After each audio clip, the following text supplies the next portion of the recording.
Hi guys, we're here today at Smith Family Farms Market in the South Bossier location. I'm thinking today, why don't we cook up some tri-tip?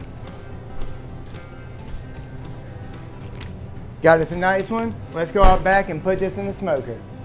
To start off, we'll clean all the membrane off. Little silver skin, you don't want any of that gristle. And also if there's a little bit of fat cap in there, you want to go ahead and get rid of that as well. You're not going to be smoking it so hard that it'll render very much. And also the fat prevents the salt from going ahead and doing a bit of brining on there. So I always prefer to just go ahead and clean it nice. Doesn't have to be perfect, but I do like to get as much of the silver and sinew off as possible. And for that, you're just going to use one of these nice little thin boning knives or whatever you're comfortable with.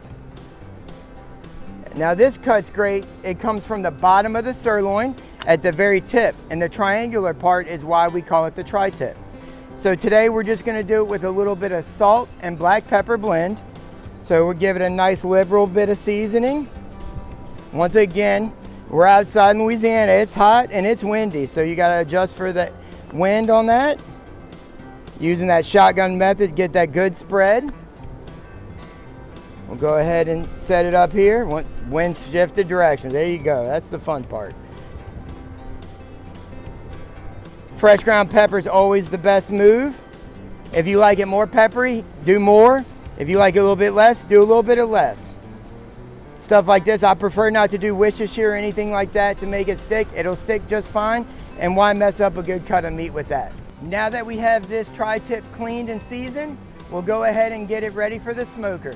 A little preparation in your smoker. I'll go ahead and fill the water pan up if you have it and put it up at 220. Today, to be doing our tri-tip smoking, we're going to use a nice electric vertical smoker. The best smoker is always the one that you have. Don't forget that. So what we have here is we have the smoker set at 220. This one does have a nice little bit of a water pan to keep some steam in there. Helps keep everything moist while cooking. We'll go ahead and put this tri-tip up on the rack. Have it nice and centered. And in this smoker, whatever works best for your smoker, but this one works best in the center. So we'll go ahead and slide it in there. And then if you have it, go ahead and put your internal probe thermometer inside. That way you can help judge your temps as you're cooking. If not, cook it for about an hour at 220, and then go ahead and get you a nice little thermometer like this, and then you're gonna wanna pull it at 110. Once your meat gets to the temp you're looking for, around that 110, 115 mark, we're gonna go ahead and pull it so that we can start to let it rest.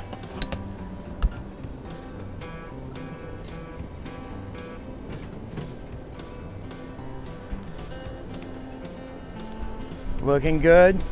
Don't cut it yet. You want to let it rest, let all those juices settle. Otherwise, you'll end up with some dry meat. Now that we have our tri-tip off the smoker, it came up to about 110, 112 degrees. It has since then carried over to a nice mid-rare, and we are going to go ahead and slice it. Once again, paying attention, real important to pay attention to the grain of the meat. You can see how it rolls here and here. So we're going to go ahead and cut against the grain and show what we got. Nice medium mid-rare there. And on tri-tip, because it is an angular section of the sirloin, has a little bit of different thicknesses across. So on the thicker part here, it will be just a little bit lower cooked and show that nice, beautiful rare to mid-rare. It has a bunch of different areas to where everyone can enjoy their own temp that they perfectly enjoy, be it rare, mid-rare, medium.